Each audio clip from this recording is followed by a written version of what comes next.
So what was it that we wanted to talk about today? Well, it's like, what are the questions that we usually get first?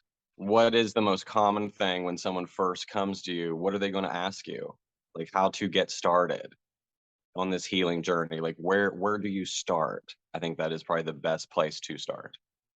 Yeah, definitely. I think that's a great idea for today. And Christina, what did you want to say? I was just going to say I'd like to talk a little bit more about the panel and how we actually foresee that working for other healers in other modalities and what it will help bring, to their business, to their practice. And I just have some ideas about what I would like to see happen in that. So. Great. So how about we start with Christina's idea? Because that's kind of like the introduction for the panel, and then we go for Amos's idea. How would that Sounds sound? good to me. Yep. Perfect. So Christina, go for it.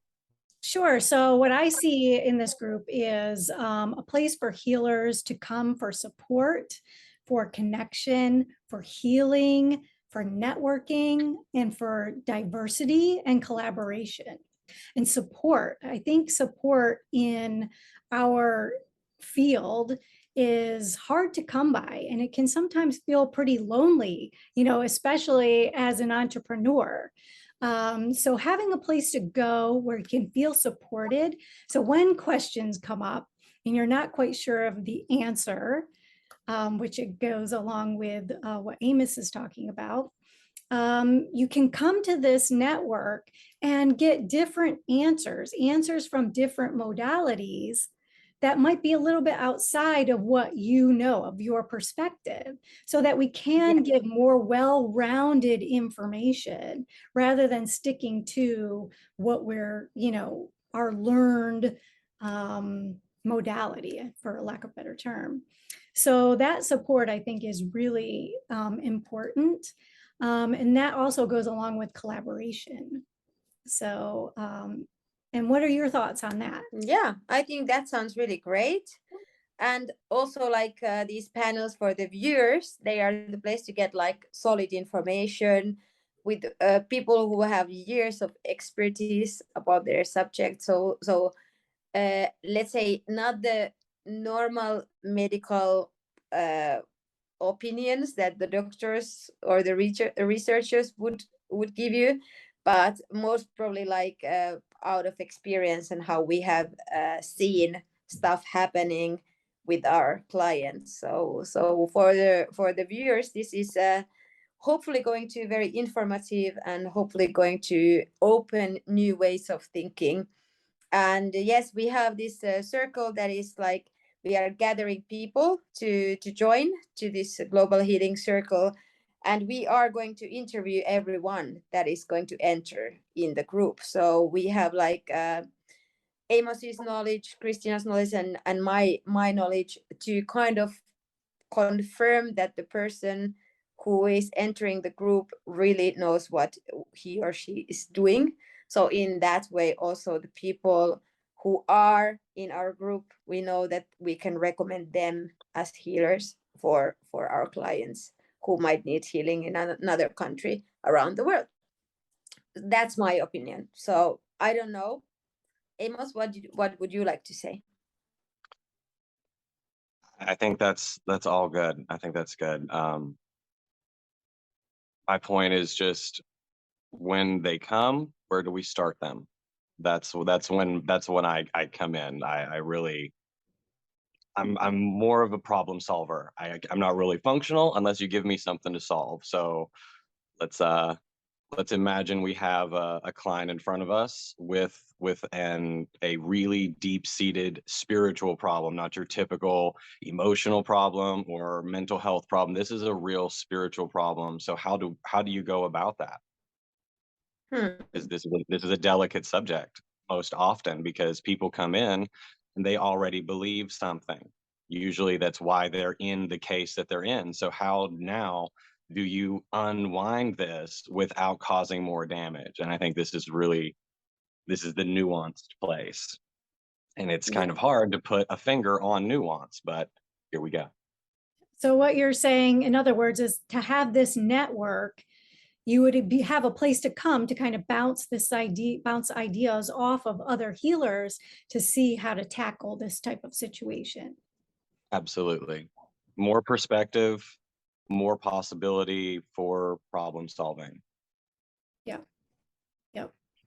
And I also think about the diversity too. And I'm not talking about race. I'm talking about diversity in that having different modalities, having different personalities, having people from all over the world come together in a collective to resolve issues and challenges, but also to come to a place for healing on themselves, because we all have our own issues as well and our own healing that has to be done.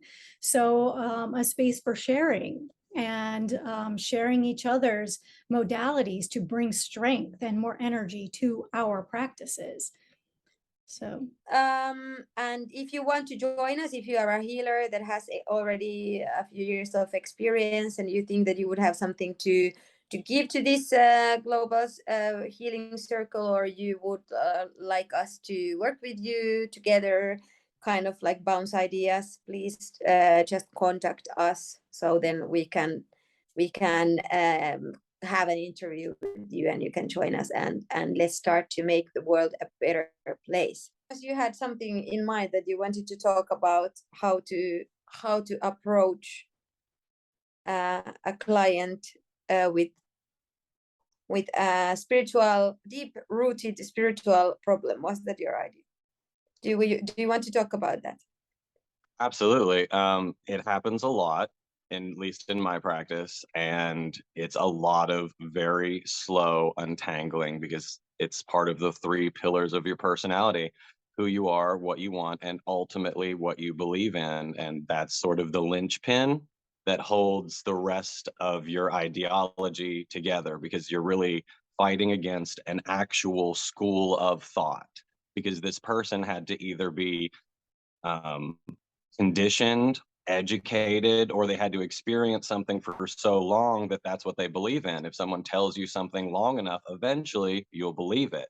And that's usually what you're going to have to identify: what has got them in this spot, and how to slowly untangle all this by bringing them back to themselves.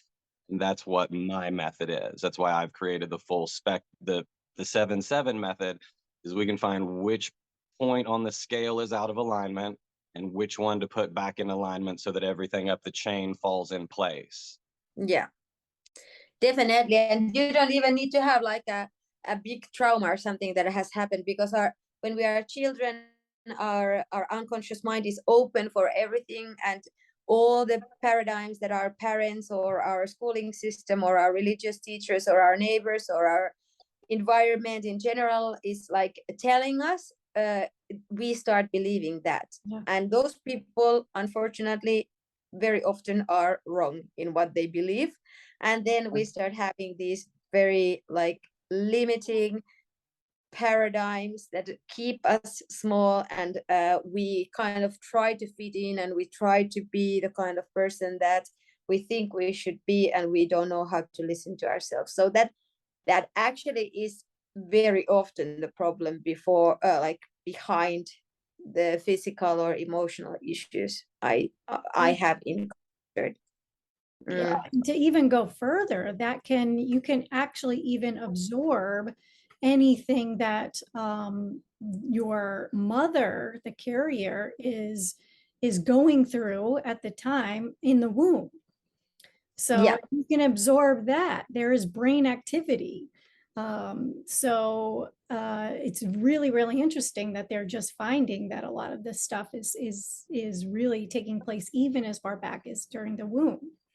So not only that, but I think a key point is that, yeah, we have these clients that have all of this unraveling to do, but it's the awareness is the foundation that really allows someone to go through the process.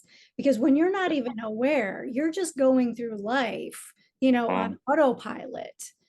And these subconscious programs or paradigms are running the show. They're running what is you're experiencing in this 3D reality, meaning smell it, taste it, touch it, you know, breathe it.